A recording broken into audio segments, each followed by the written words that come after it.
Proceed, Sir Linus, to procure my fall, and by the doom of death end woes and all. Merchant of Syracuse, plead no more. I am not partial to infringe our laws.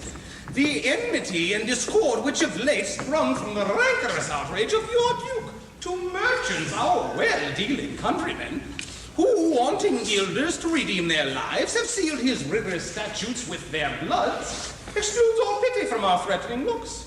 For, since the mortal and intestine jars twixt thy seditious countrymen and us, it hath in solemn synods been decreed both by the Syracusans and ourselves to admit no traffic to our adverse towns. Nay, more, if any born at Ephesus be seen at any Syracusian arts and fairs, again, if any Syracusian born come to the Bay of Ephesus, he dies. His goods confiscate to the Duke's dispose. Unless 1,000 marks be levied to quit the penalty and ransom him, thy substance valued at its highest rate cannot amount unto 100 marks. Therefore, by law, thou art condemned to die. This my comfort. When your words are done, my woes end, likewise with the evening sun. Well, Syracusian, say in brief the cause why thou departedest thy native home, and for what cause thou camest to Ephesus. A heavier task could not have been imposed than I to speak my griefs unspeakable.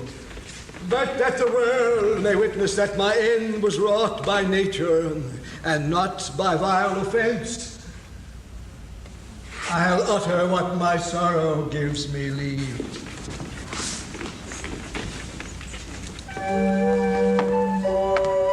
Syracusa was I born, and wed unto a woman happy but for me. With her I lived in joy. Our wealth increased like prosperous voyages until my agent's death and the great care of goods at random death drew me from kind embracements of my spouse, from whom my absence was but 6 months old, when herself almost fainting under the pleasing punishment that women bear, had made provision for her following thee, and soon and safe arriving where I was. There had she not been cut off, and she became the joyful mother of 2 goodly sons, and which was strange, the one so like the other as could not be distinguished but by names. That very hour, and in the self-same inn, a meaner woman was delivered of such a burden. Male twins, both alike. Those for their parents were exceeding poor, I bought and brought up to attend my sons. My wife made daily motions for our too soon we came aboard. A league from Epidamnum had we sailed before the always wind-obeying deep gave any tragic instance of our harm. But longer did we not retain much hope, for what obscured light the heavens did grant, did but convey unto our fearful minds the dreadful warrant of immediate death, which though myself, though willingly I would have embraced, yet the incessant visions of my life and the piteous plainings of the pretty babes forced me to seek delays for them and me. And this was all, for the other means was none. The sailors sought for safety by our boat and left the ship, then sinking right through us. My wife, more careful for the Matador, had fastened him under a small spare mast, such as 2 free-faring men had provided for storms. To him, one of the other twins was bound, whilst I had been like hateful of the others. The children, thus disposed, my wife and I, fixing our eyes upon whom our care was fixed, fastened ourselves at either end of the mast, and floating straight, obedient to the stream, was carried toward Corinth, as we thought. At length, the sun, gazing upon the earth, dispersed those vapors that offended us. The seas waxed calm. We discovered 2 ships from afar, making amain to us. Corinth, that of Epidaurus, this, but ere they came, oh, let me say no more. Gather the sequel by that went before. Nay, forward, old man. Do not break off so, for we may pity, though not pardon thee. Ere the ships could meet by twice 5 leagues, we were encountered by a mighty rock, which being violently borne upon our helpful ship, was splitted in the midst, so that in this unjust divorce of us, fortune left to both of us alike what to delight in, what to sorrow for. Her part, poor soul, seeming burdened with lesser weight, but not with lesser woe, was taken up within our sight by fishermen of Corinth, as we thought. At length another ship had seized on us, and would have wrecked the fishers of their prey, had not our bark been very slow of sail, and therefore homeward did we bend their course. Thus have you heard me severed from my bliss. By misfortunes was my life prolonged. Tell sad stories of my own misery.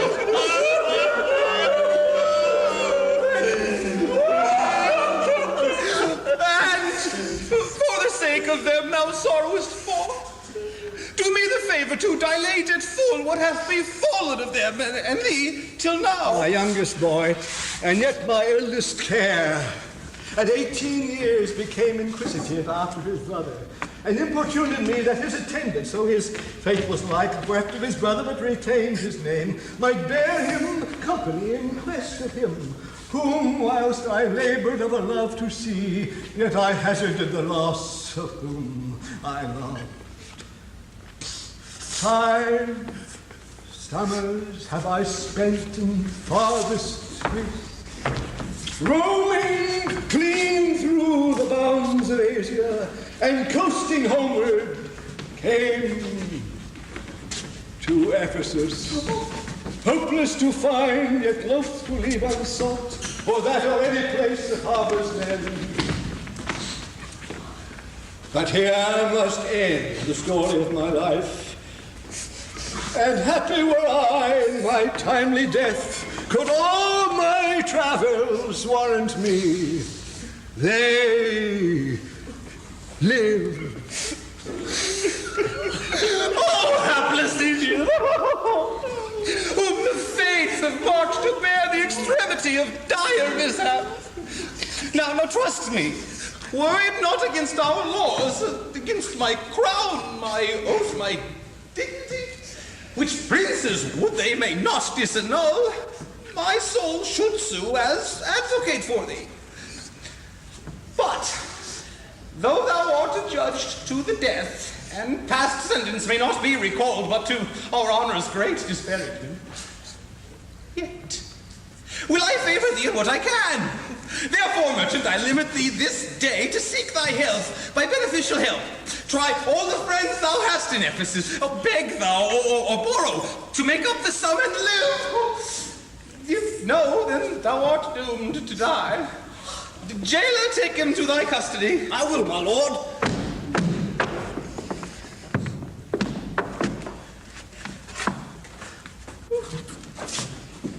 Hopeless and helpless doth Aegean wind, but to procrastinate is lifeless end.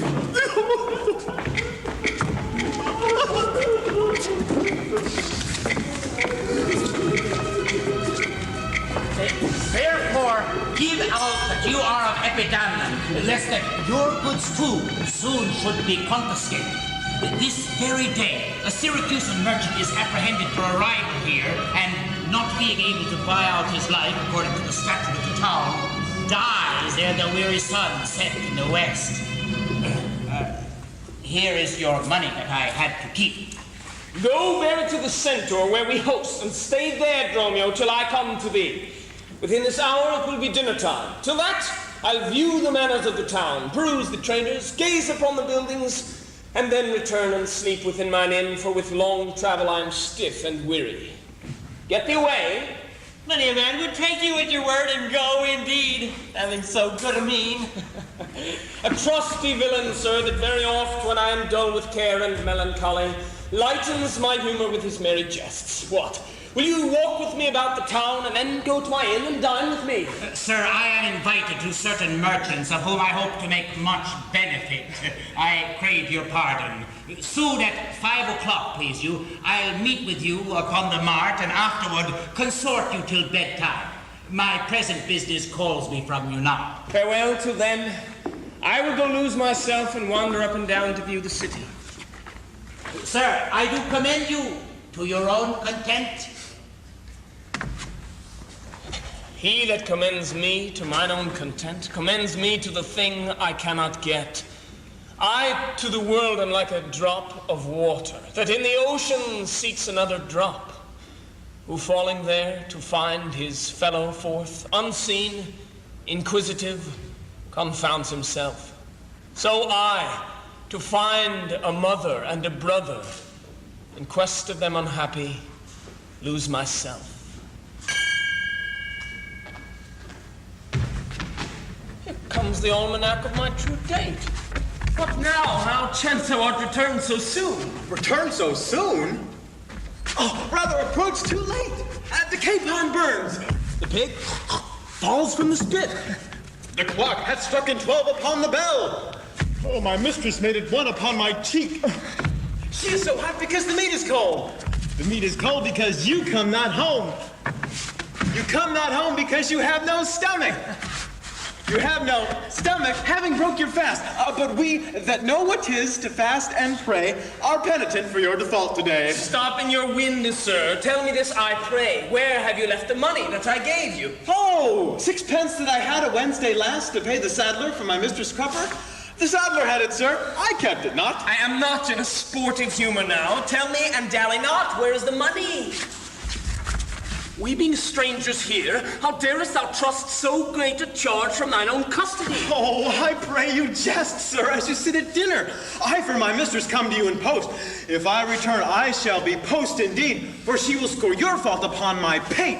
Methinks your maw like mine should be your clock, and strike you home without a messenger. Come, Dromio, come. These jests are out of season. Reserve them till a merrier hour than this. Where is the gold I gave in charge to thee? To me, sir? Oh, why, you gave no gold to me. Come on, sir knave, I've done your foolishness, and tell me how thou hast disposed thy charge. My charge was but to fetch you from the mart, home to your house, the Phoenix, sir, to dinner. My mistress and her sister stays for you. Now, as I am a Christian, answer me in what safe place you have bestowed my money, or I shall Break that merry sconce of yours that stands on tricks when I am undisposed. Where is the 1,000 marks thou hadst of me? Oh, 1,000 marks? Oh, I have some marks of yours upon my pay, some of my mistress's marks upon my shoulders. Oh, but not 1,000 marks between you both. If I should pay your worship those again, perchance you will not bear them patiently. Thy mistress's marks. What mistress slave hast thou? Your worship's wife, my mistress at the Phoenix. She that doth fast till you come home to dinner. And prays that you will hie you home to dinner. What? Dost thou flout me thus into my face, being forbid? There, take you that. What mean you, sir? For God's sakes, hold your hands. Oh, and then you will not, sir. I'll take my heels. Romeo! All my life! By some device or other, the villain is o'erwrought of all my money. They say this town is full of carcelage, as nimble jugglers that deceive the eye,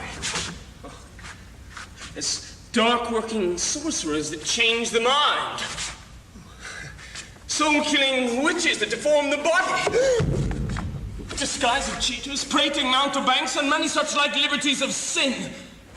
If it proves so, I will be gone soon, and to the centaur to go seek the slave. I greatly fear my money is not safe.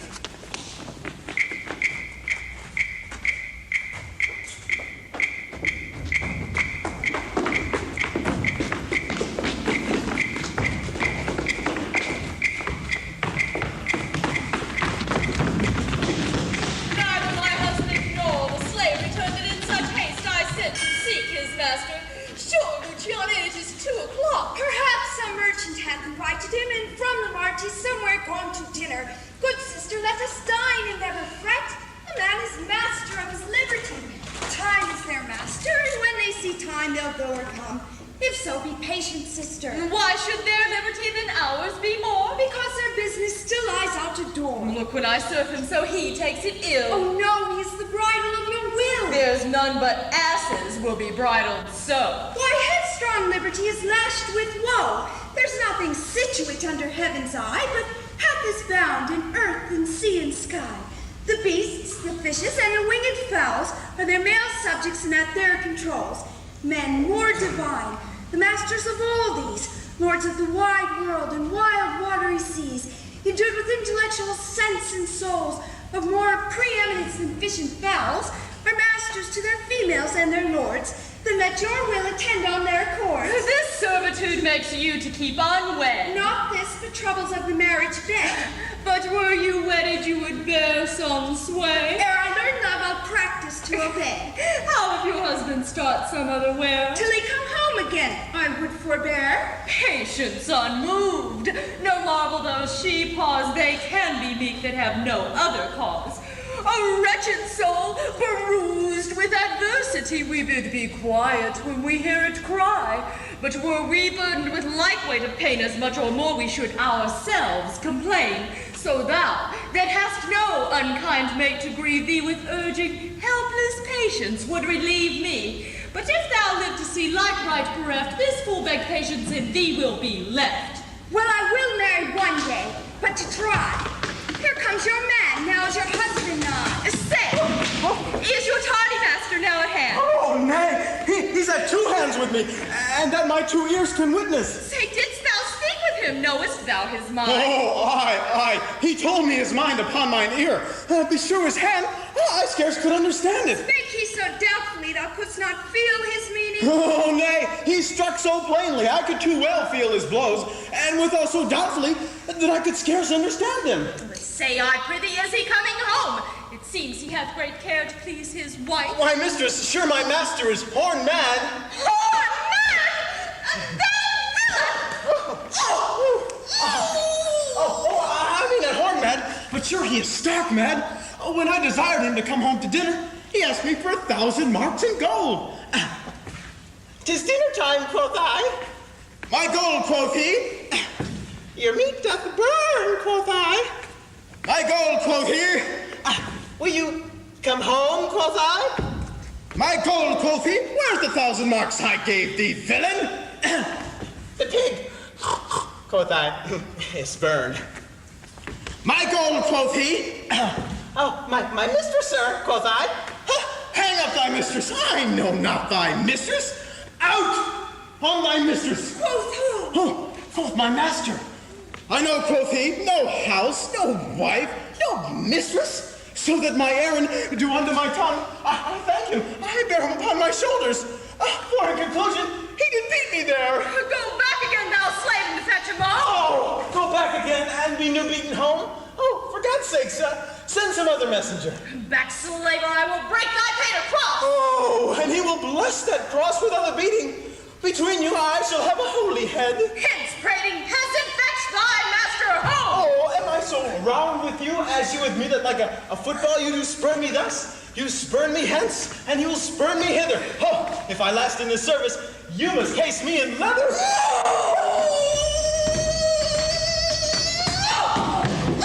Fie, how impatience lowereth in your face. His company must do his minions grace, whilst I at home starve for a merry look. Hath homely age the alluring beauty took from my poor cheek, then he hath wasted it. While my discourse is dull, barren my wit, if voluble and sharp discourse be marred, unkindness blunts it more than marble hard. To their gay vestments his affections bait, that's not my fault, he's master of my state. What ruins are in me that can be found by him not ruined? Then is he the ground of my defeature. My decayed fair, a sunny look of his would soon repair, but to unruly dear he breaks the pail and feeds from home. Poor I am but his stale. Self-carnal jealousy, 5-feet hand. Unfeeling fools can with such wrongs dispense. I know his eye doth homage otherwhere, or else what lets it but he would be here. Sister, you know he promised me a chain. Would that alone he would detain, so he would keep fair quarter with his bed. I see the jewel best enameled will lose his beauty, yet the gold bides still that others touch, and often touching will wear gold. And no man that hath a name by falsehood and corruption doth it shame. Since that my beauty cannot please his eye, I'll weep what's left away, and weeping die. How many fond fools serve that jealousy?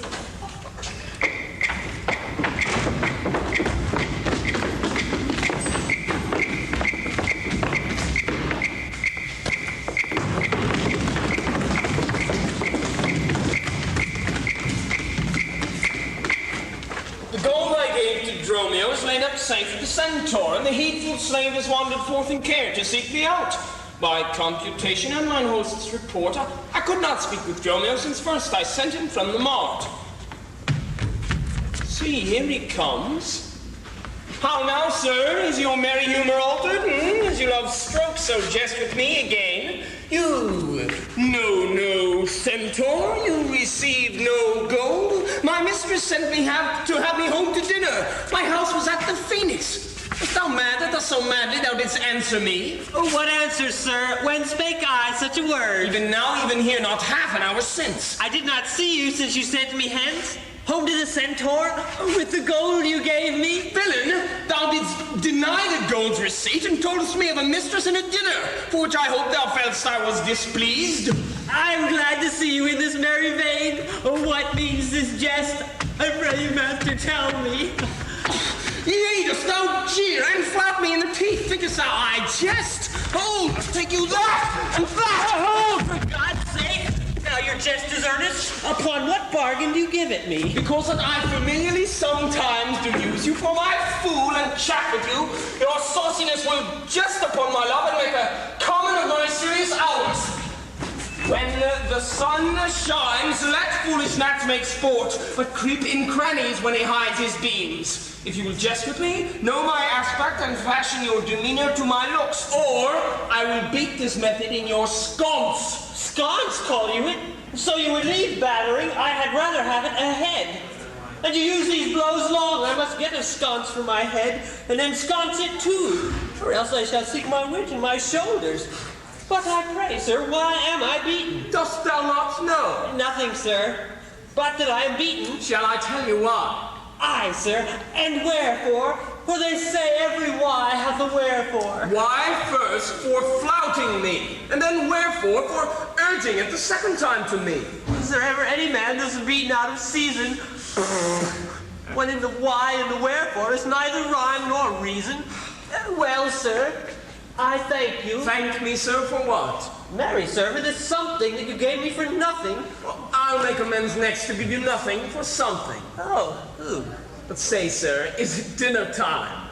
No, sir, I think the meat wants that I have. In good time, sir, what's that? Basting. Well, sir, then 'twill be dry. If it be, sir, I pray you eat none of it. Your reason? Lest it make you choleric and purchase me another dry basting. Well, sir, learn to jest in good time. There's a time for all things. Oh, I durst have denied that before you were so choleric. By what rule, sir? Marry, sir, by a rule as plain as the bald pate of Father Time himself. Let's hear it. There's no time for a man to recover hair that grows bald by nature. May he not do it by fine and recovery? Yes, to pay a fine for a periwig and recover the lost hair of another man. Why is time such a niggard of hair, being as it is so plentiful and excrement? Because it is a blessing that he bestows on beasts. And what he hath scanted men in hair, he hath given him in wit. Why, but there's many a man that hath more hair than wit. Not a man of those, but he hath the wit to lose his hair. Why, thou didst conclude hairy men plain dealers without wit. The plainer dealer, the sooner lost. And yet he loseth it in a kind of jollity. For what reason? For two and sound ones too. Nay, not sound, I pray you. The sure ones then. Nay, not sure, nothing falsing. Certain ones then. Name them. The one, to save the money that he spends in tiring. The other, that at dinner they should not drop in his porridge. Ooh. You would all this time have proved there is no time for all things. Marry, and did, sir. Namely, no time to recover hair lost by nature. But your reason was not substantial why there is no time to recover. Thus I mend it. Time himself is bald, therefore till the world's end will have bald followers. I knew it would be a bold conclusion. Soft. Who wafts us yonder? I, Antipholus, look strange and frown. Some other mistress hath thy sweet aspects. I am not Adriana, nor thy wife. The time was once when thou unurged wouldst vow that never word were music to thine ear, that never object pleasing in thine eye, that never touch well welcome to thy hand, that never meet sweet savour in thy taste, unless I spake, or looked, or touched, or carved to thee. How comes it now, my husband, no, how comes it that thou art then estranged from thyself? Thyself, I call it, being strange to me, that undividable, incorporate, and better than thy dear self's better part. Ah! Do not tear away thyself from me, for know, my love, as easy mayst thou fall a drop of water in the breaking gulf, and take unmingled thence that drop again, without addition or diminishing, as take from me thyself, and not me too. How dearly would it touch thee to the quick, shouldst thou but hear I were licentious, and that this body, consecrate to thee, by ruffian lust should be contaminate. Wouldst thou not spit at me and spurn at me and hurl the name of husband in my face and tear the stained skin off my harlot brow and from my false hand cut the wedding ring and break it with a deep divorcing vow? I know thou canst, and therefore see thou do it. I am possessed with an adulterate blood. My blood is mingled with the crime of lust. For if we two be one, and thou play false, I do digest the poison of thy flesh, being strumpeted by thy contagion. Keep then, fair league and truce with thy true bed. I live disdained, thou undishonored. Plead you to me, fair dame? I know you not. In Ephesus I am 2 hours old, as strange unto your tongue as to your talk. Every word by all my wit being scanned, wants wit in all one word to understand. Why, brother, how the world has changed with you. When were you wont to use my sister thus? She sent for you by Dromio home to dinner. But Dromio? By me. By thee, and this thou didst return from him that he did buffet thee, and in his blows denied my house for his, me for his wife. Did you converse, sir, with this gentlewoman? What is the course and drift of your compact? Aye, sir. I never saw her till this time. Villain, thou liest, for even her very words didst thou deliver to me on the mart. I never spake with her in all my life. How can she thus then call us by our names? Unless it be by inspiration? How ill agrees it with your gravity to counterfeit thus grossly with your slave, abetting him to thwart me in my mood? Be it my wrong you are from me exempt, but wrong not that wrong with a more contempt. Come, I will fasten on that sleeve of thine.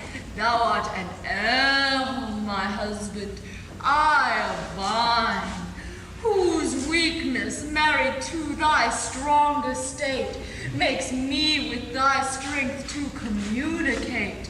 If aught possess thee from me, it is dross usurping ivy, briar or idle moss, all for want of pruning with intrusion, infect thy sap, and live on thy confusion.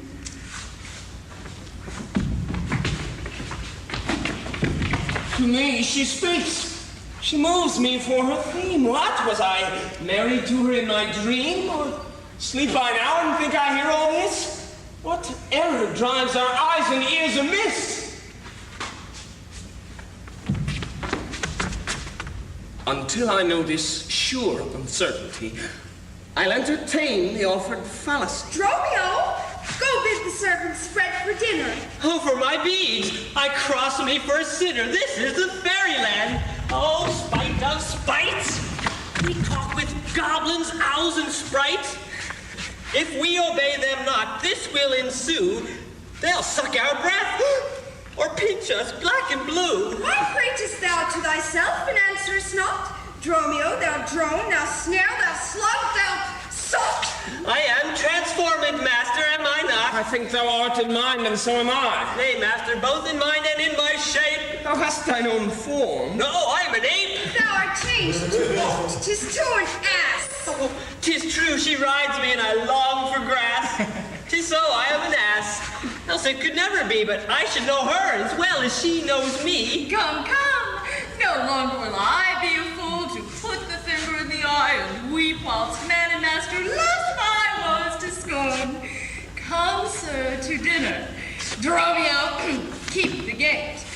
Husband, I'll dine above with you today and shrive you of 1,000 idle pranks. Sirrah, if any ask for your master, say he dines forth and let no creature enter. Come, sister, Dromio, lay the porter well. Am I in earth, in heaven, or in hell? Sleeping or waking, mad or well advised? Known unto these and to myself disguised. I'll say as they say and persever so, and in this mist and all adventures go. Master, shall I report her at the gate? Aye, and let none enter lest I break your pate. Come, Antipholus, we dine too late.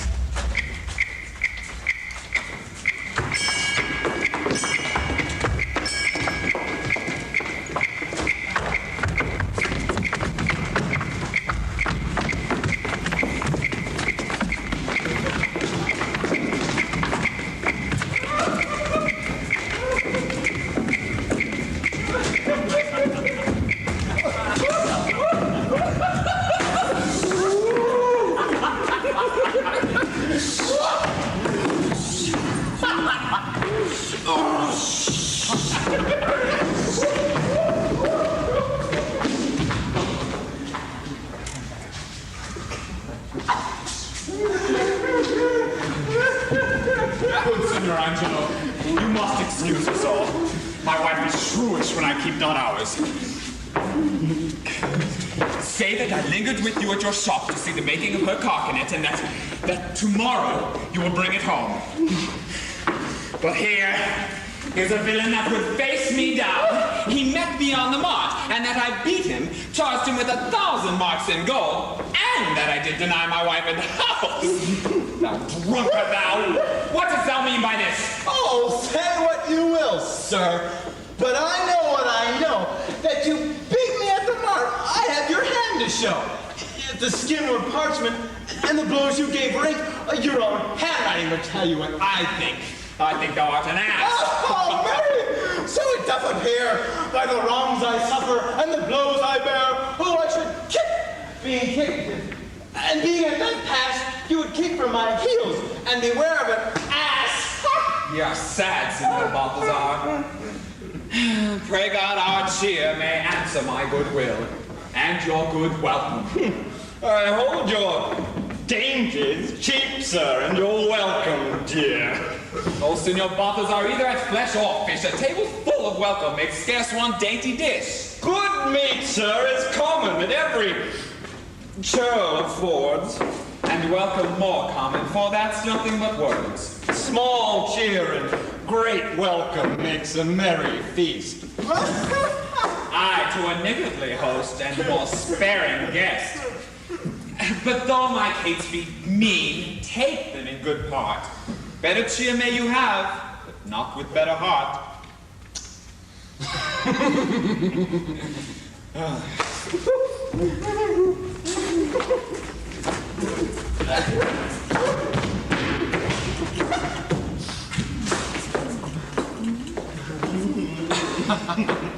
But soft, my door is locked. Go, bid them let us in. Romeo.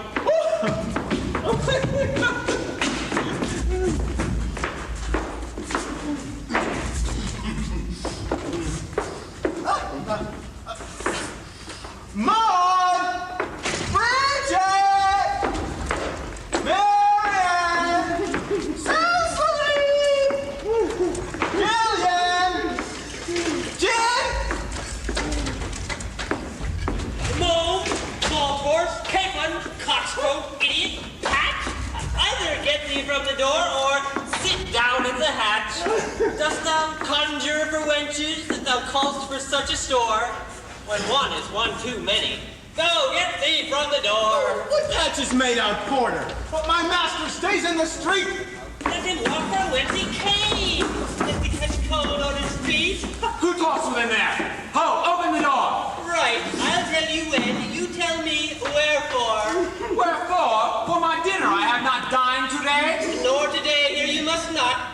Come again when you may. What art thou that keepst me out from the house I The porter for this time, sir, and my name is Romeo. Oh, villain! Thou hast stolen both mine office and my name.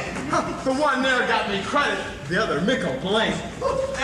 If thou hadst been Dromio today in my place, thou wouldst have changed thy face for a name, or thy name for an ass.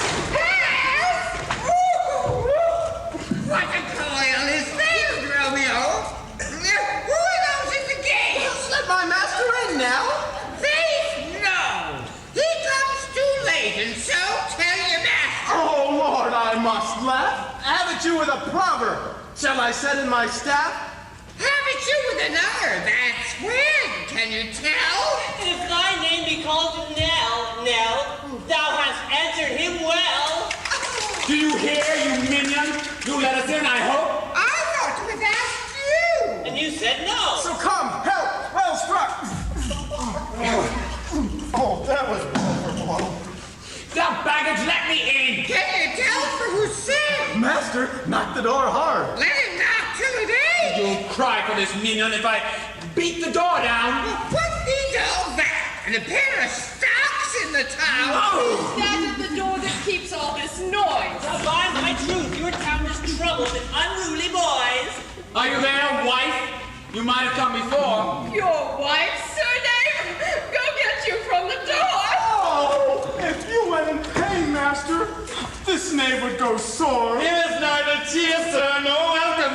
We would fain have either. In debating which was best, we shall part with neither. Stand at the door, master. Bid them welcome hither. There is something in the wind that we cannot get in. Oh, you would say so, master. If your garments were thin, your cake here is warm within. You stand here in the cold. Oh, it would make a man as mad as a buck to be so bought and so go.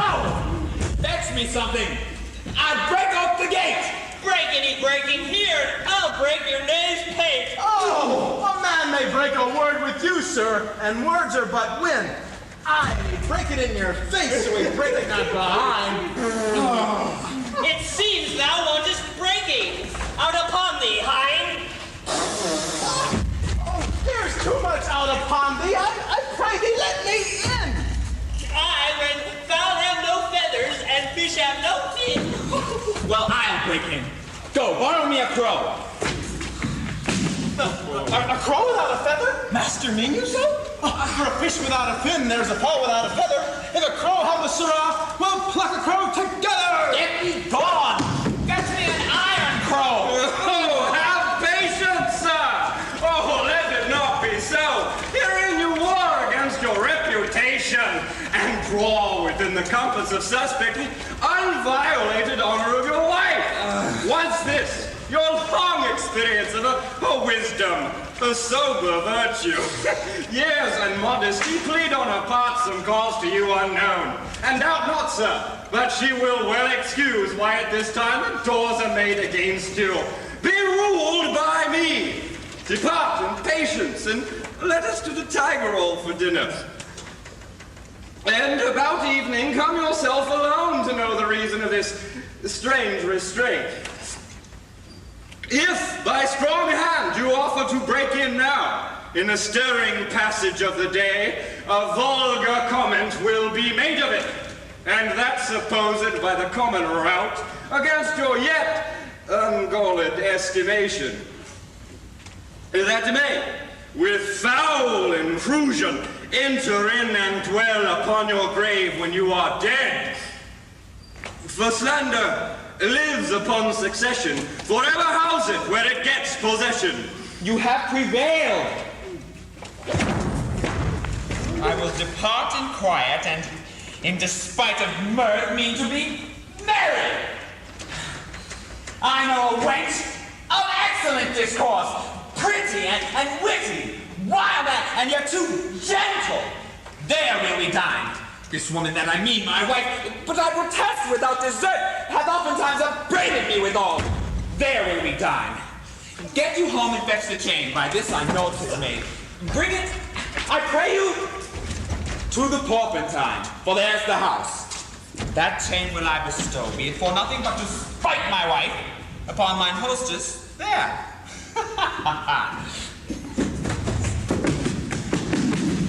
Good sir, make haste. Since mine own doors refuse to entertain me, I'll knock elsewhere to see if they'll disdain me. I'll meet you at that place of our hands. Do so.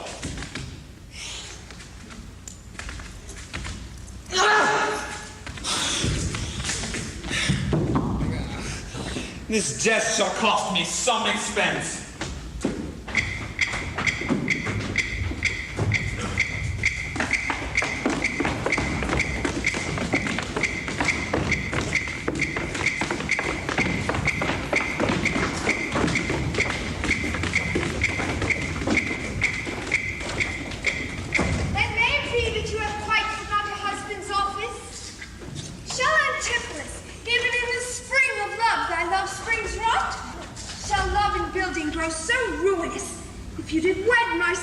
For her wealth, then for her wealth's sake use her with more kindness. Or if you like elsewhere, do it by stealth, muffle your false love with some show of blindness. Let not my sister read it in your eye. Be not thy tongue thy own shame's orator. Look sweet, speak fair, become disloyalty. Apparel vice like virtue's harbinger. Bear fair presence though your heart be tainted. Teach sin the carriage of a holy saint. Be secret false, what need she be acquainted? What simple thief brags of his own attaint? Tis double wrong to truant with your bed, and let her read it in thy lucid board. Shame hath a bastard fame, well managed. Ill deeds are doubled with an evil word. Alas, Poor women, make us but believe, being compact of credit, that you love us. No others have the arm, show us the sleeve. We in your motion turn, and you may move us. Then, gentle brother, get you in again. Comfort my sister, cheer her, call her wife. 'Tis holy sport to be a little vain when the sweet breath of flattery conquers strife. Sweet mistress, what your name is else I know not, nor by what wonder you do hit of mine. Less in your knowledge and your grace, you show not in our earth's wonder, more than earth divine. Teach me, dear creature, how to think and speak.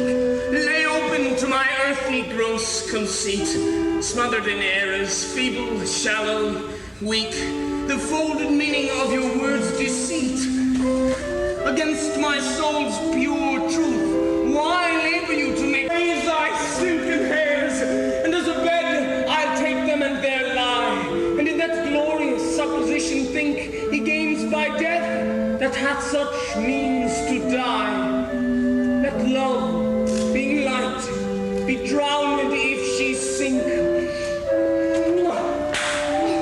What are you mad? Did you reason so?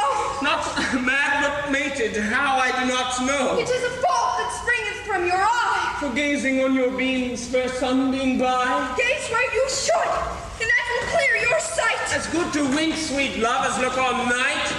Why call you me love? Call my sister so. Thy sister's sister. That's my sister. No, it is thyself. Mine own self's better part. Mine eyes clear eye, my dear heart's dear heart. My food, my fortune, and my sweet hope's aim. My soul, earth's heaven, and my heaven's claim. All this my sister is, or all should be. Call thyself sister sweet, for I am thee. Thee will I love, and with thee lead my life. Thou hast no husband yet, nor I no wife. Give me thy hand. Oh, soft sir, hold you still. I'll fetch my sister to get her goodwill. Oh.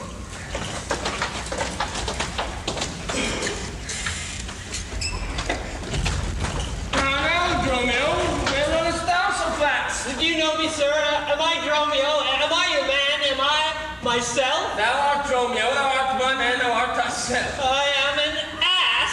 Hee-haw, hee-haw, hee-haw, hee-haw. I am due to a woman. What woman? Oh, Mary, sir, a woman that claims me, one that haunts me, one that will have me.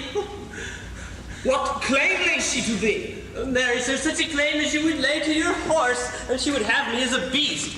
Not that I, being a beast, she would have me, but that she, being a very beastly creature, lays claim to me. Well, what is she? A very reverend body, sir. I such a one as a man may not speak of without he say, Sir Reverence. I have but lean luck in the match. And yet is she a wondrous fat marriage. How dost thou mean a fat marriage? Mary, sir, she's the kitchen wench and all grease. Oh. I know not what use to put her to, but to make a lamp of her and run from her by her own light. I warrant her rags and the tallow in them will burn a pole in the winter. If she lives till doomsday, she'll burn a week longer than the whole world.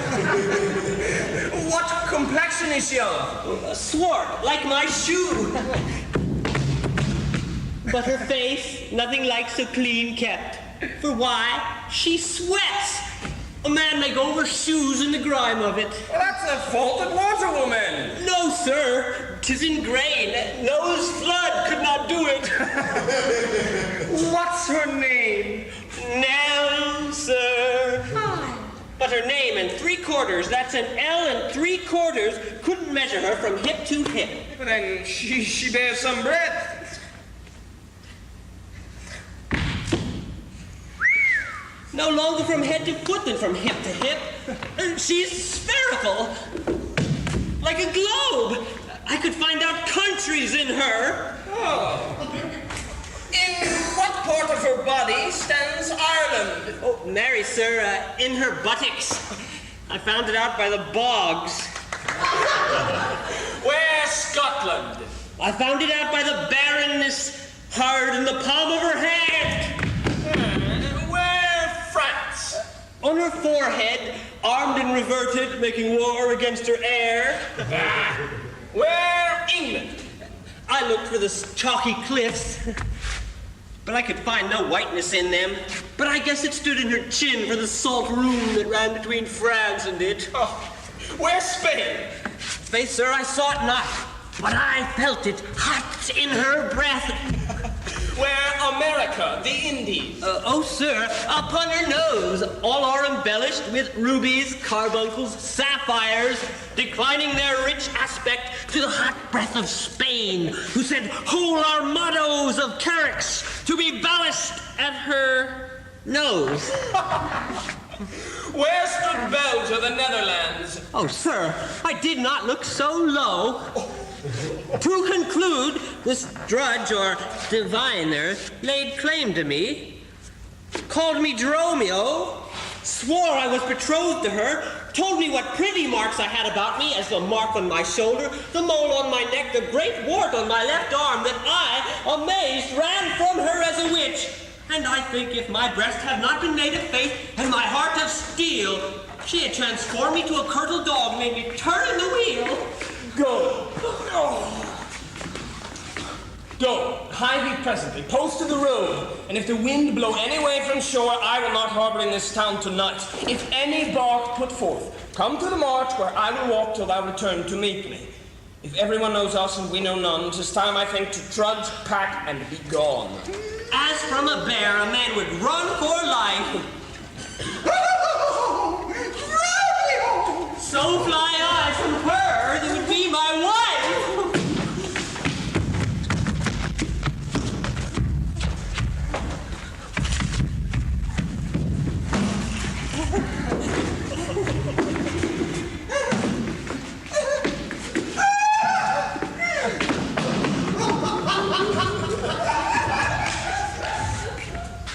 There's none but witches do inhabit here, and therefore 'tis high time that I were hence.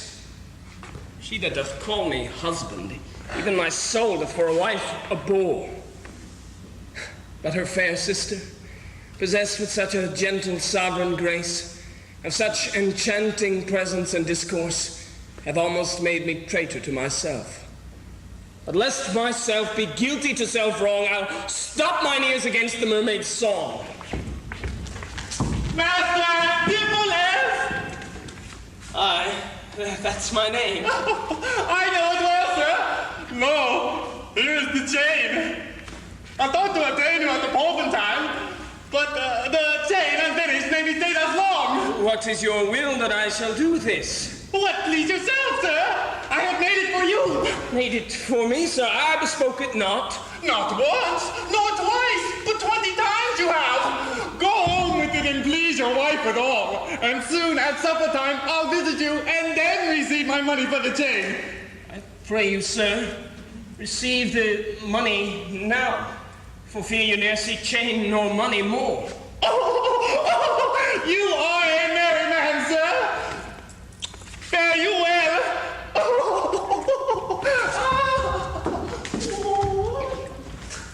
What I should think of this, I cannot tell, but this I think, as no man is so vain that would refuse so fair an offered chain. I see a man here needs not live by shifts, when in the streets he meets such golden gifts.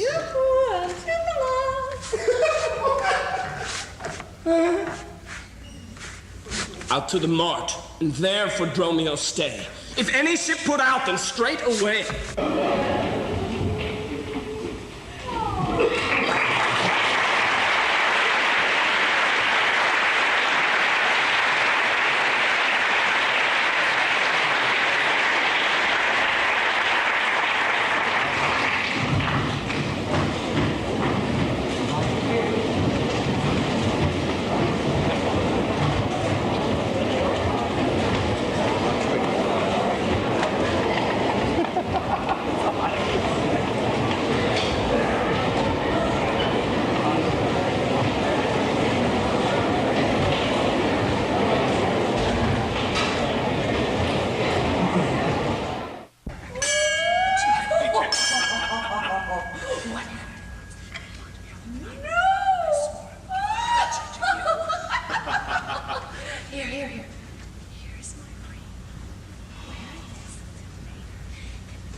militia and 1 guilders for my voyage.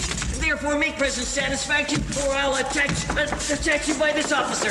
Even just the sum that I do owe to you is going to me by Antipholus. And in the instant that I met with you, he had of me a chain. Here he comes. While I go to the goldsmith's house, go thou and buy a rope's end. That will I bestow among my wife and confederates for locking me out of my doors by day. So, I see the goldsmith. Get thee gone. Buy thou a rope and bring it home to me. Oh, I buy £1,000 a year. I buy, a rope.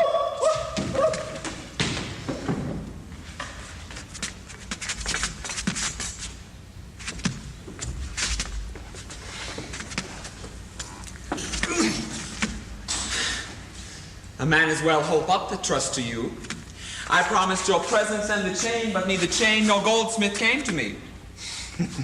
Belike you thought our love would last too long if it were chained together and therefore came not. Oh, saving your merry humor, sir. Here's the note of how much your chain weighs to the utmost carat.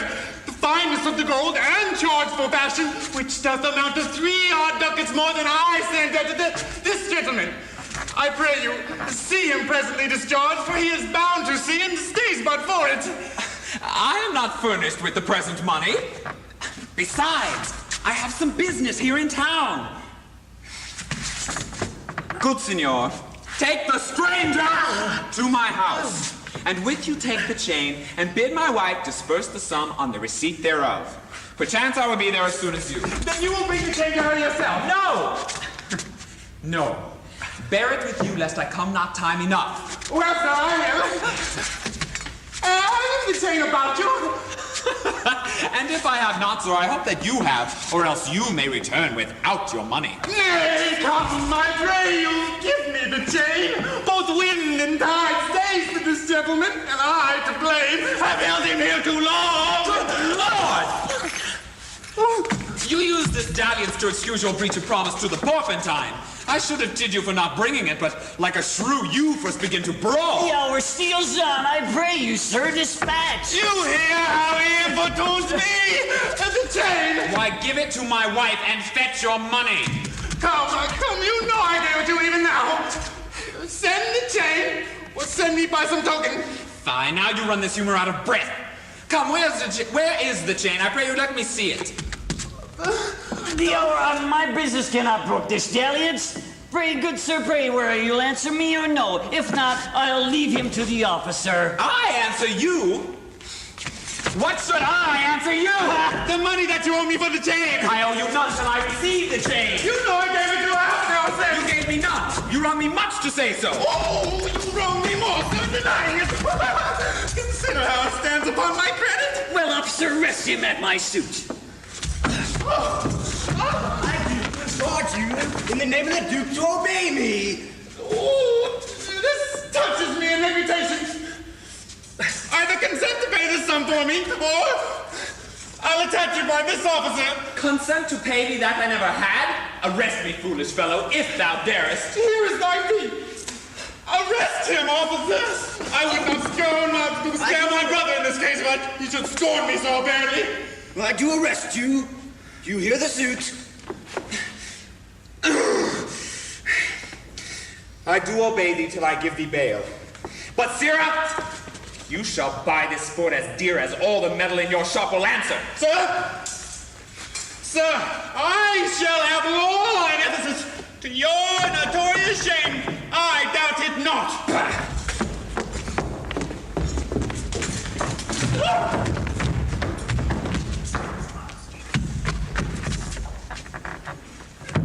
Master, there's a bark of epidamnum that stays until her owner comes aboard. And then she bears away. Our frottage, sir, I have conveyed aboard, and I have bought the oil, the balsam, and the aquavitae. The ship is in her trim, the merry wind blows fair from land. They stay for naught at all, but for their master, owner, and yourself. How now? A madman! Why, thou peevish sheep, what ship of epidamnum stays for me? The ship you sent me to? Dire waftage? Thou drunken slave, I sent thee for a rope and told thee to what purpose and what end. You sent me for a rope's end as soon. You sent me to the bay, sir, for a bark.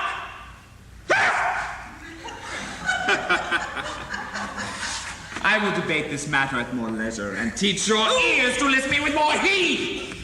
To Adriana, villain, hide thee straight. Give her this key and tell her, in the desk that's covered o'er with Turkish tapestry, there is a purse of ducats. Let her send it. Tell her I am arrested in the street, and that shall bail me. Hide thee, slave, be gone! On, officer, to prison till it come.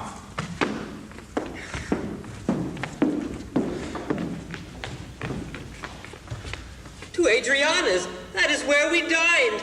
Where Dulcibel did claim me for her husband. She is too big, I hope, for me to compass. Thither I must, although against my will, for servants must their masters' minds fulfill.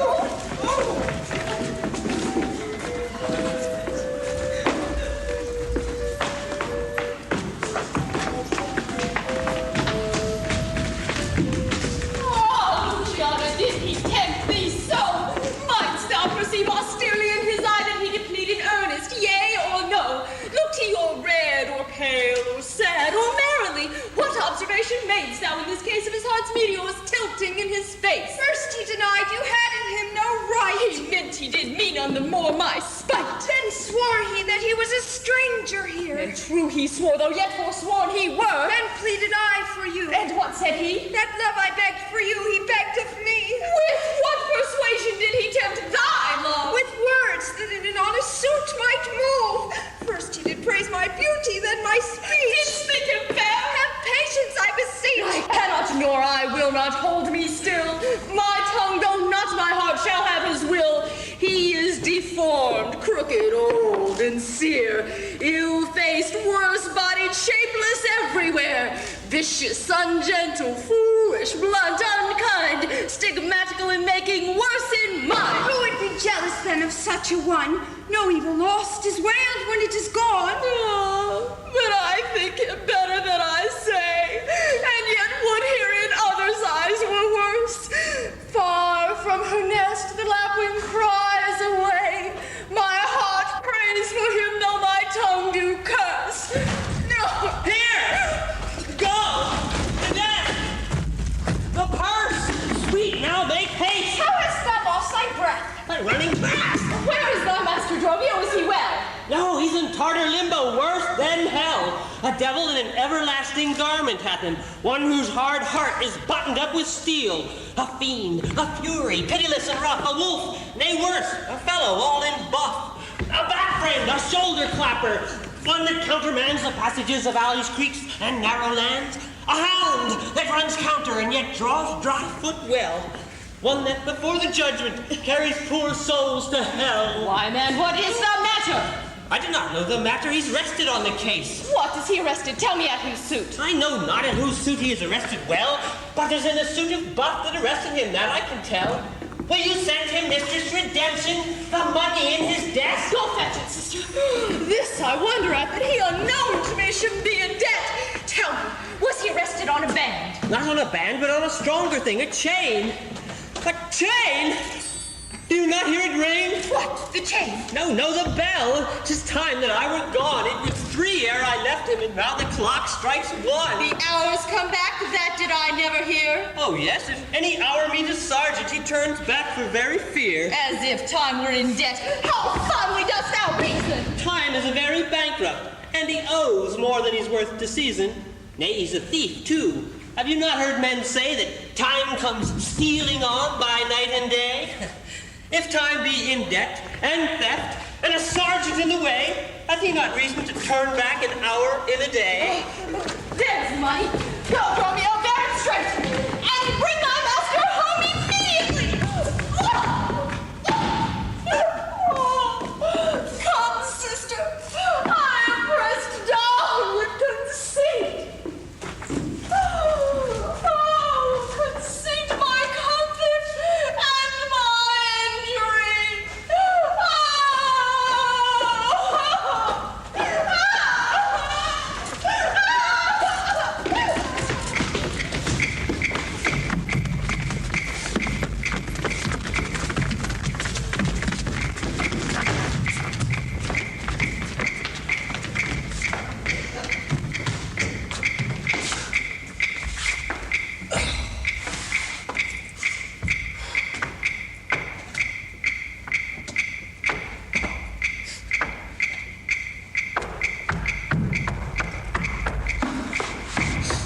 ladies, not a man I meet, but doth salute me as if I were their well-acquainted friend, and everyone doth call me by my name.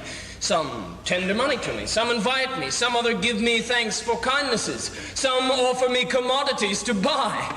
Even now, a tailor called me in his shop and showed me silks that he had bought for me, and therewithal took measure of my body. Sure, these are but imaginary wiles, and Lapland sorcerers inhabit here. Master, here's the gold you sent me for. What? Have you got the picture of old Adam new apparelled? What gold is this? What Adam dost thou mean? Oh, not that Adam that kept the paradise, but that Adam that keeps the prison.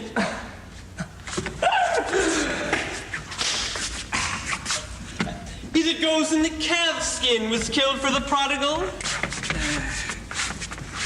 He that came behind you, sir, like an evil angel, and bid you forsake your liberty. I understand thee not. No, why, 'tis a plain case. He that went like a base vial in a case of leather. The man, sir, that when gentlemen are tired, gives them a sob and rests them. He that takes pity on decayed men and gives them suits of durance. He that sets up his rest to do more exploits with his mace than a Morris pike. What? Thou meanest an officer! Aye, sir! The sergeant of the band. He that brings any man to answer it that breaks his band. The one that thinks a man always going to rest and says, God give you good rest. Well, sir, there rest in your foolery. Is any ship put forth tonight? May we be gone? Why, sir, I brought you word an hour since that the bark expedition put forth tonight. And then were you hindered by the sergeant to tarry for the hoy delay? Here are the angels you sent me for to deliver you. This fellow is distract, and so am I. And here we wander in illusions. Some blessed power deliver us from hence.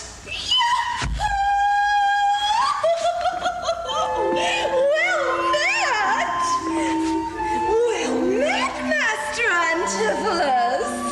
I see, sir, you have found the goldsmith now.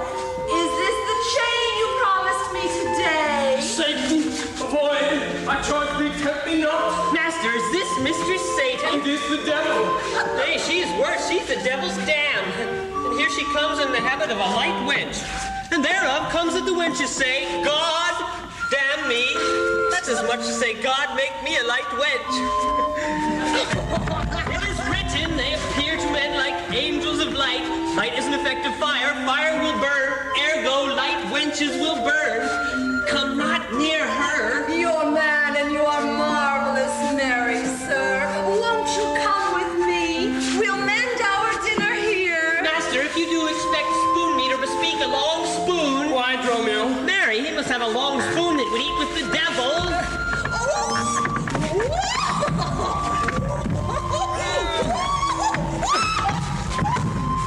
Avoid them, fiend! Tell us thou me of something thou art as you are all a sorceress! I've conjured thee to leave me and be gone. Give me the ring of mine you had at dinner, or for my diamond, the chain you promised, and I'll be gone, sir, and not trouble you. Some devils ask but the parings of one's nails. A rush, a hair, a drop of blood, a pin, a nut, a cherry stone. But she, more covetous, would have a chain. Ah! Master, be wise, and if you give it her, this devil will shake her chain and fright us with it. I pray you, sir, my ring or else the chain. I hope you do not mean to cheat me so. Won't thou, witch? Come, Dromio, let us go. Fly, pride, says the peacock. Mistress, that you know.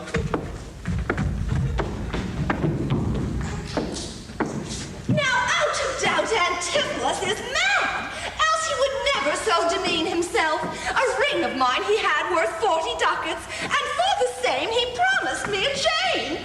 Both one another he denies me now. The reason that I gather he is mad. Besides this present instance of his rage is a mad tale he told today at dinner of his own doors being shut against his entrance. Oh, belike his wife, acquainted with his fits, on purpose shut the doors against his way. My way now is to hie home to his house and tell his wife that, being lunatic, he rushed perforce into my house and took my ring away. This course I fittest choose, for 40 ducats is too much to lose.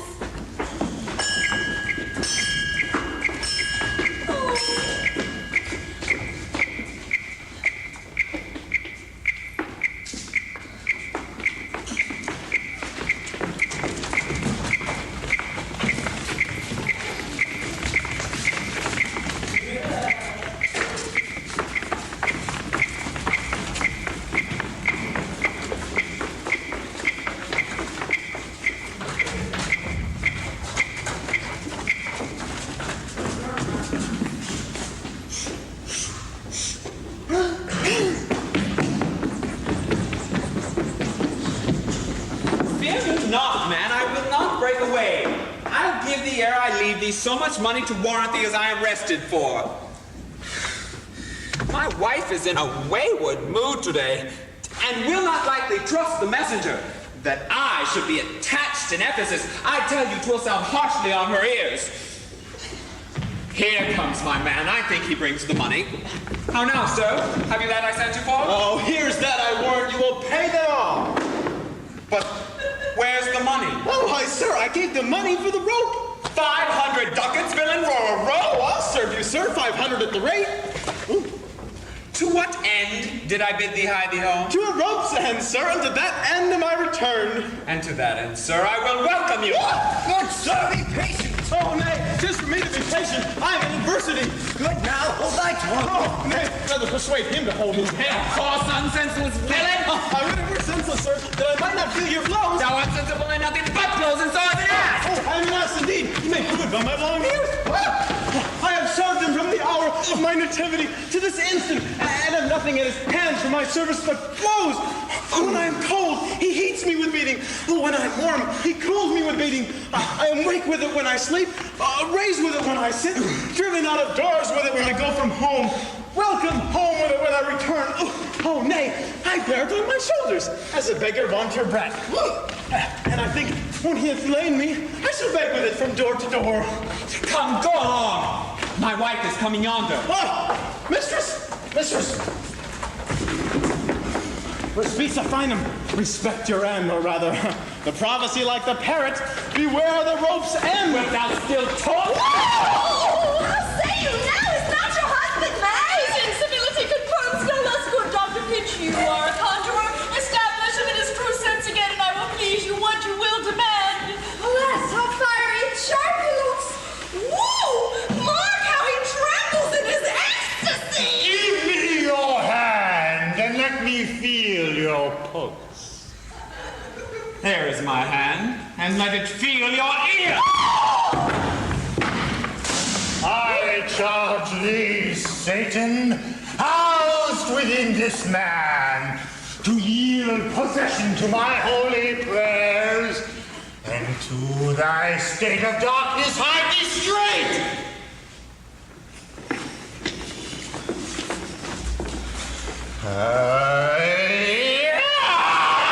I conjure thee by all the saints in heaven. Peace! Doting wizard, peace! I am not mad! Oh, that thou wert not poor distressed soul! You Are these your customers? Did this companion with the saffron face revel and feasted at my house today? Whilst upon me the guilty doors were shut and I denied to enter in my house. Oh, husband, God don't know you died at home. Where would you have remained until this time, free from these slanders in this open shame? Dine at home?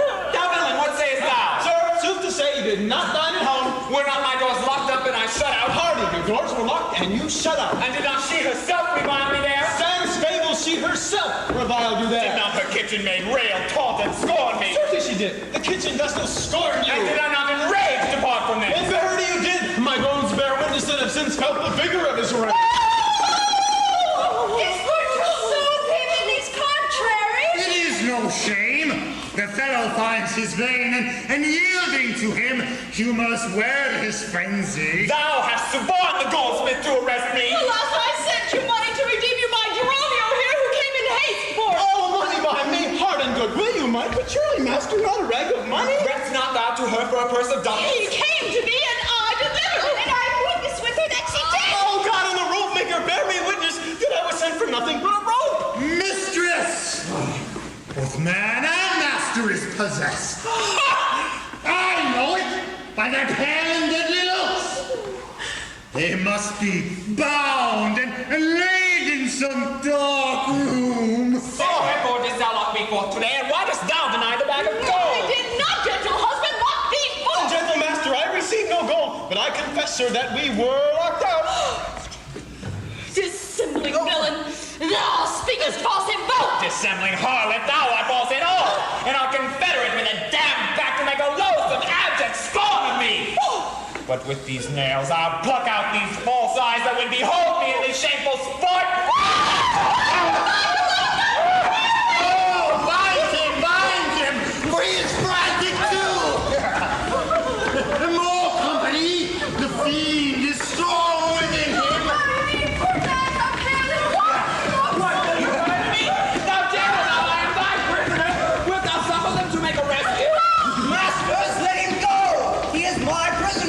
Shall not have him! What wilt thou do? Thou peevish officer, hast thou delight to see a wretched man do outrage and displeasure to himself? Mistress, he is my prisoner, and if I let him go, the debt he owes will be required of me. I will discharge thee ere I go from thee. Bear me forthwith into his creditor, and knowing how the debt groweth, I will pay it.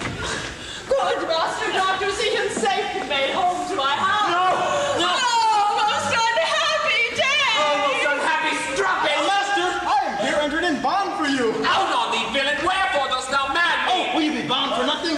Be mad, good master, cry, the devil! Go back! Sister, go you with me! No! Oh, no! Untie me! Oh! You regret this, parents! I will get you! You beg this daily! Let me go! Untie me! Cave on, wretch! Let me go! Untie me!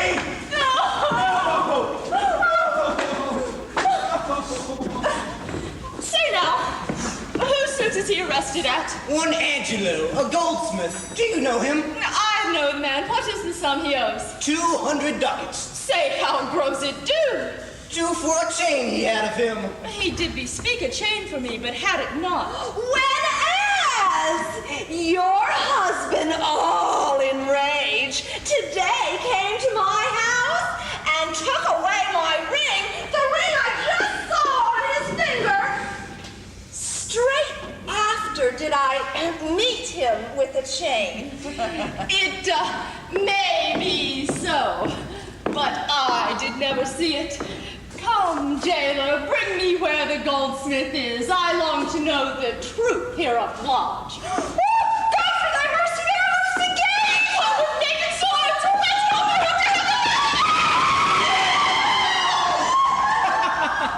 I see these witches are afraid of swords. She that would be your wife now ran from you. Come to the centaur, fetch us stuff from thence. I long that we were safe and sound on board. Faith, stay here this night. They will surely do us no harm.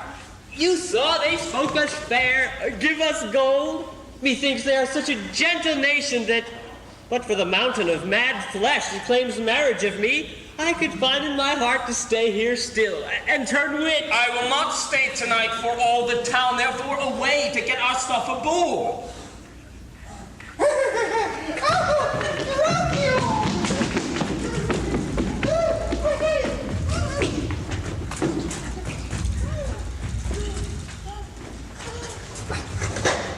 I am sorry, sir, that I have injured you, but I protest he had the chain of me, though most dishonestly doth deny it. How is the man esteemed here in the city? A very reverend reputation, sir, of great infinite, highly beloved, second to none that lives here in the city. His word might bear my wealth at any any time. Speak softly yonder, as I think he walks. 'Tis so. And that self-chain about his neck which he forswore most monstrously to have. Good sir, draw near to me, I'll speak to him. Signor Antipholus? I wonder much that you would put me to this shame and trouble, not without some scandal to yourself. Besides the circumstance, and also to deny, this chain which now you wear so openly. Besides the charge, the shame, imprisonment, you have done wrong to this, my honest friend, who, but for staying on our controversy, had hoisted sail and put to sea today. This chain of me, this chain you had of me, can you deny it? I think I had. I never did deny it. Yes, that you did, sir, and forswore it, too. Who heard me to deny it or forswear it? These ears of mine thou knowest did hear thee. Fie on thee, wretch, 'tis pity thou livest to walk where any honest men resort. Thou art a villain to impeach me thus. I prove mine honor and mine honesty against thee presently, if thou darest stand. I dare and do defy thee for a villain.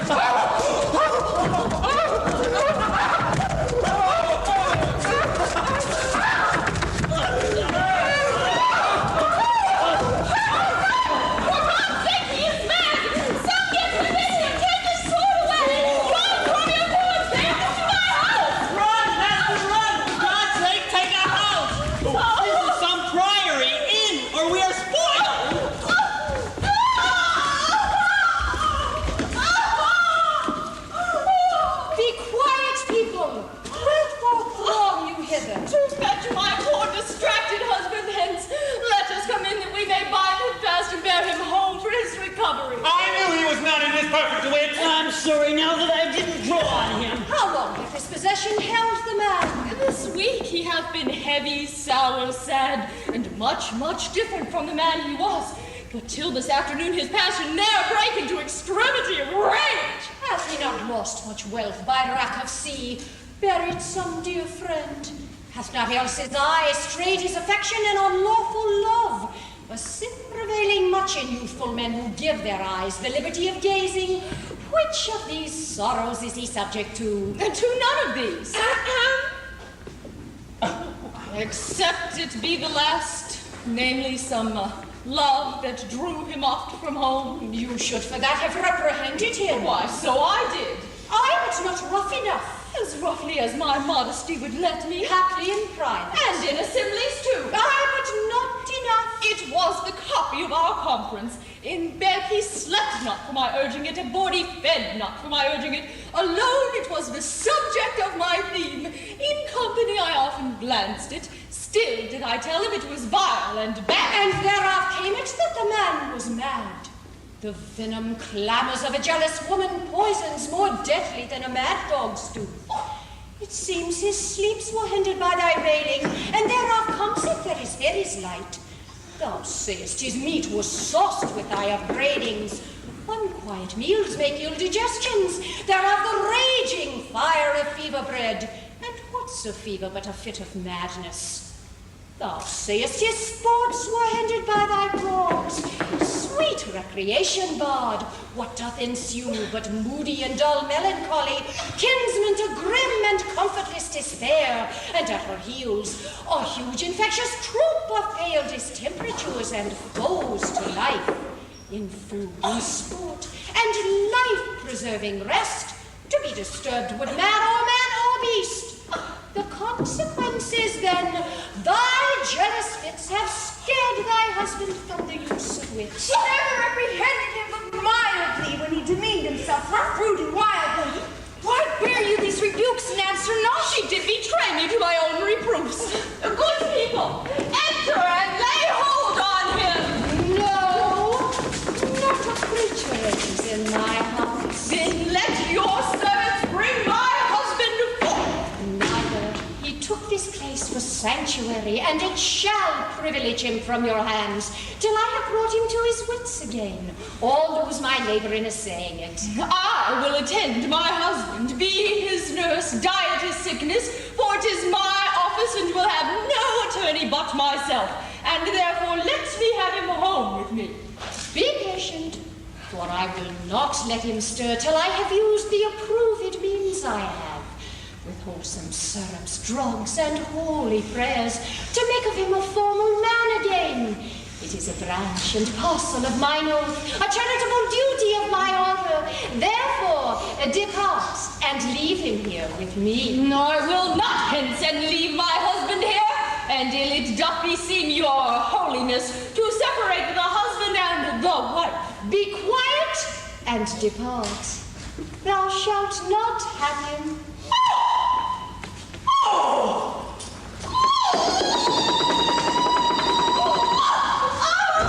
Complain to the Duke of this indignity. Come, go. I will fall prostrate at his feet and never rise until my tears and prayers have won his grace to come in person hither and to take perforce my husband from the abbess.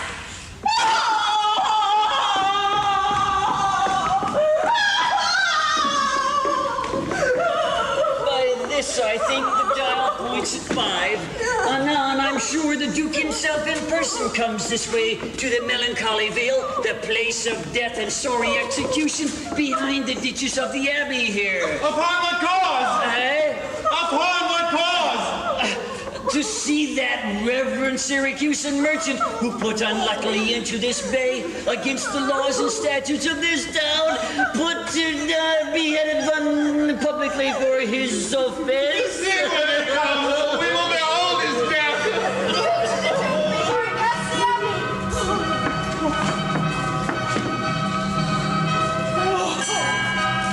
Yet once again proclaim it publicly.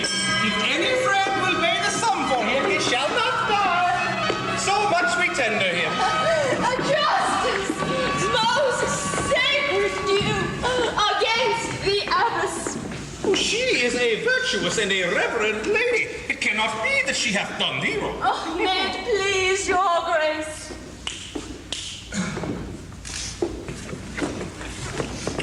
Antipholus, my husband, who I made lord of me and all I had it, your important letters, this ill day, a most outrageous fit of madness took him, that desperately he hurried through the street with his bondmen, all as mad as he, doing displeasure to the citizens by rushing in their houses, bearing thence rings, jewels, anything his rage did like. Once did I get him bound and sent him home, whilst to take order for the wrongs I went that here and there his fury had committed.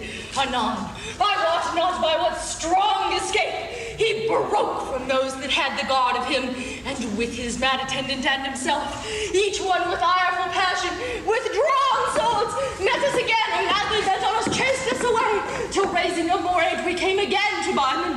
Then they fled into the abbey, whither we pursued them, and here the abbess shuts the gates on us, and will not suffer us to fetch him out, nor send him forth, that we may bear him hence. Therefore, most gracious Duke, with thy command, let him be brought forth and borne hence for help. Long since thy husband served me in my wars, and I to thee engaged a prince's word when thou didst make him master of thy bed, to do him all the grace and good I could. Go, officer. Look at the abbey gate. Bid the lady abbess come to me. I will determine this before I stir. Oh, mistress, shift and save yourself. My master and his man are both broke loose. Beat the major and bound the doctor, whose beard they have singed off with brands of fire. And ever, as it blazed, they threw at him great pails of puddled mire to quench the hair. My master preacher's patience through him, and the while his man, with scissors, nicked him like a fool. And sure, unless you send some present help between them, they will kill the conjurer. Peace, fool! Thy master and his man are here, and that is false thou dost report to us. Mistress, upon my life, I tell you true. I've not breathed almost since I did see it. He cries for you and vows if he can take you, scorch your face and disfigure you.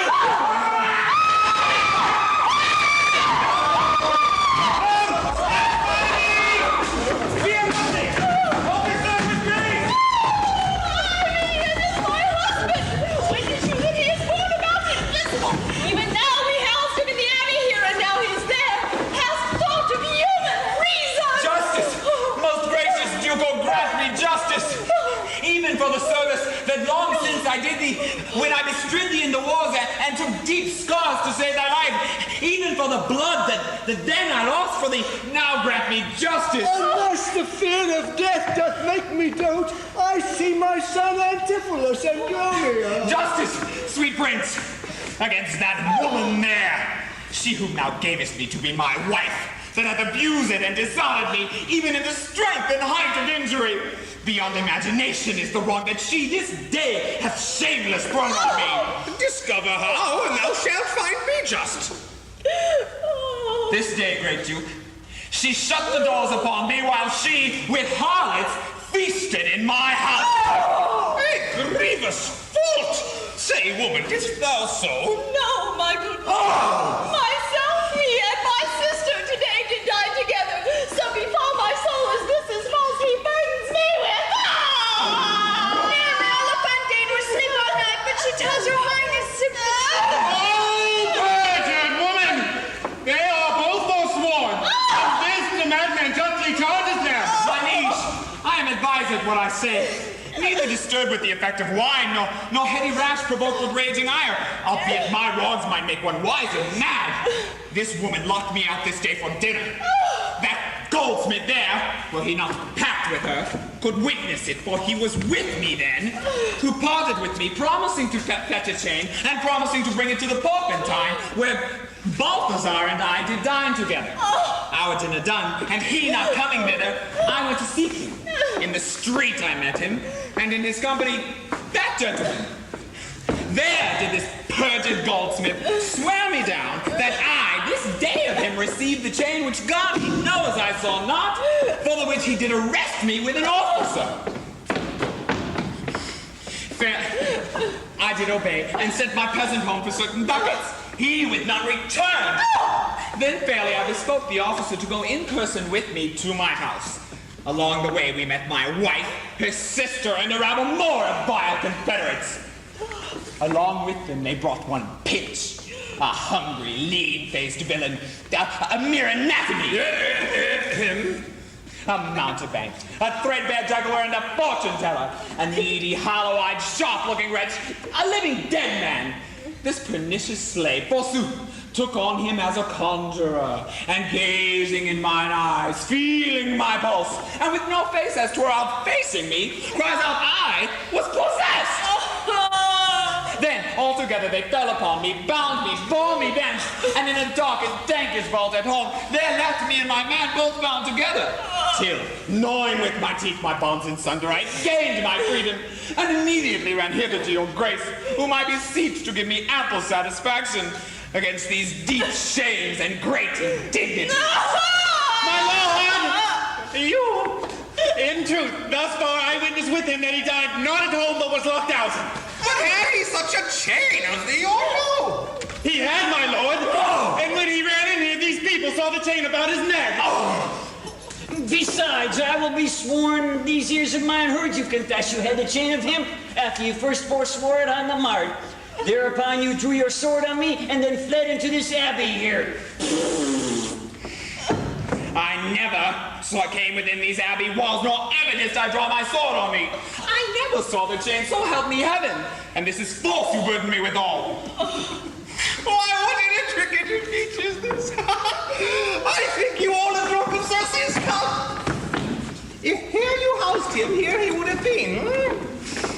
If he were that, he would not plead so coldly.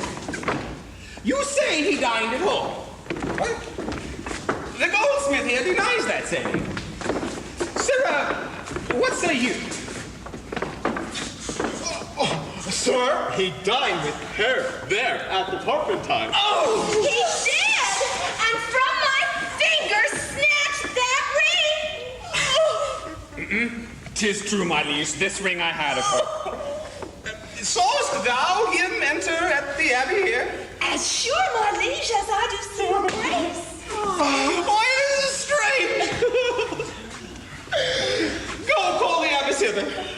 I think you are all mated, or stark mad. Most mighty Duke, vouchsafe me speak a word. Haply I see a friend will save my life and pay the sum that may deliver me. Speak freely, Syracusian, what thou wilt. Is not your name, sir, called Antipholus? And is not that your bondman, Dromio? Oh, within this hour I was his bondsman, sir.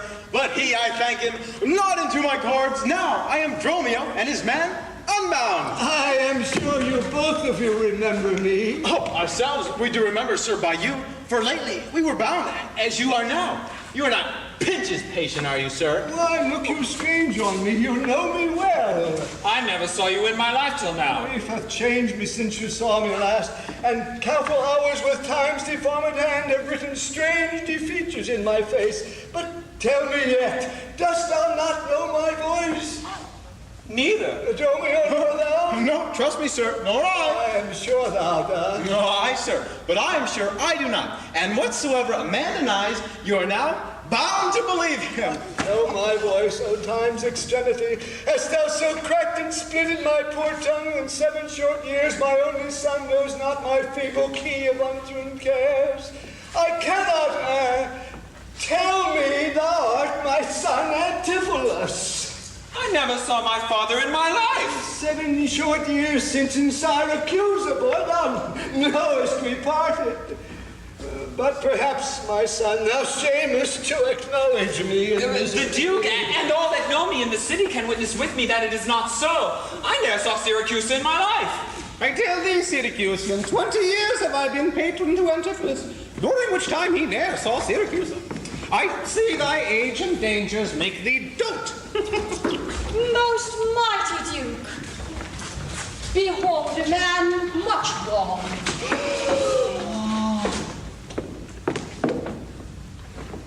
I see 2 husbands. Oh, mine eyes deceive me. Oh. One of these men is genius to the other. And so these.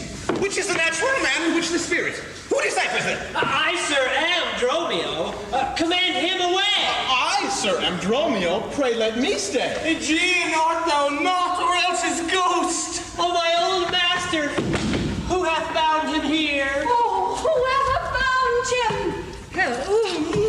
Whoever bound him, I will loose his bonds and gain a husband by his liberty. Speak, O Legion, if thou beest the man that hadst a wife once called Amelia, that bore thee at a burden 2 fair sons. Oh, if thou beest the same Aegean, speak, and speak unto the same Amelia. Why, here begins his morning story right. These 2 Antipoluses, these 2 so like, and these 2 Dromios, one in semblance. Besides her urging of her racket sea, these are the parents to these children, which accidentally are met together. If I dream not, thou art Amelia. If thou art she, tell me, where is that son that floated with thee on that fatal raft? By men of Epidamnum, he and I and the twin Dromio all were taken up. But by and by, rude fishermen of Corinth by force took Dromio and my son from them, and me they left with those of Epidamnum. What then became of them, I cannot tell. I to this fortune that you see me in. Antipholus, thou camest from Corinth first. No, sir, not I. I came from Syracuse. Say'st thou the part? I know not which is which. I came from Corinth, my most gracious lord. And I with him. Brought to this town by that most famous warrior, Duke Menaphon, your most renowned uncle. Which of you 2 did dine with me today? Aye, gentle mistress. And are you not my husband? No, I say nay to that. Oh. And so do I. Yet she did call me so. And this fair gentlewoman, her sister here, did call me brother. What I told you then, I hope I shall have leisure to make good, if this be not a dream I see and hear. That is the chain, sir, which you had of me? I think it be, sir, I deny it not. And you, sir, for this chain arrested me. I think I did, sir, I did not know it. I sent you money, sir, to be your bail by Dromio, but I think he brought it not. Oh, no, none by me. This purse of ducats I received from you, and Dromio, my man, did bring them me. I see, we still did meet each other's man, and I was staying for him, and he for me, and thereupon these errors arose. These ducats pawn I for my father here. Oh, it shall not need. Thy father hath his life. Sir, I must have that diamond from you.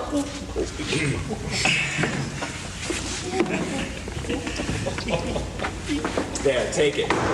And much thanks for thy good cheer.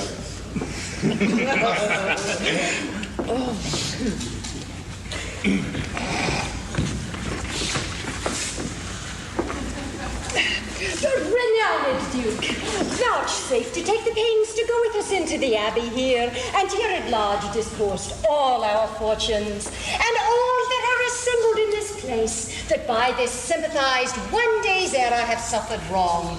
Go, keep us company, and we shall make full satisfaction.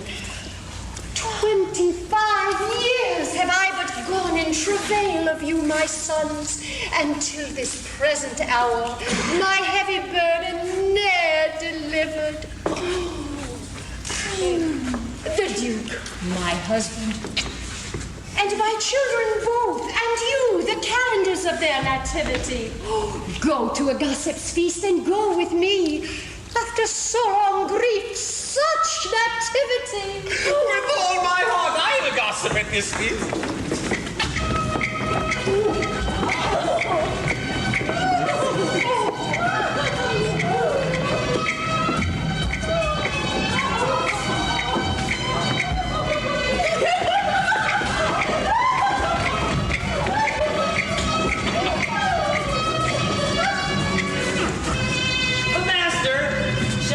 Your stuff from shipboard. Dromio, what stuff of mine hast thou embarked? Your goods, the land hosts, are in the Centaur. He speaks to me. I am your master, Dromio. Come, go with us. We'll look to that anon. Embrace thy brother there. Rejoice with him.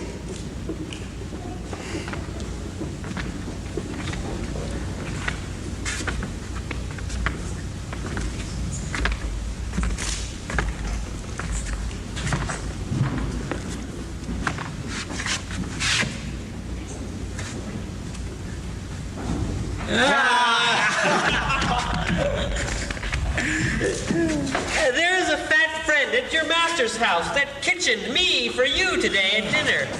She now shall be my sister, not my wife. Oh, methinks you are my glass and not my brother. I see by you, I am a sweet-faced youth. Will you walk in and see their gossiping? Oh, not I, sir. You are the elder. That's a question. How shall we try it? We'll draw straws for the senior. Till then, lead thou first. Nay. Then thus, we came into the world like brother and brother. Now let's go hand in hand, not one before another.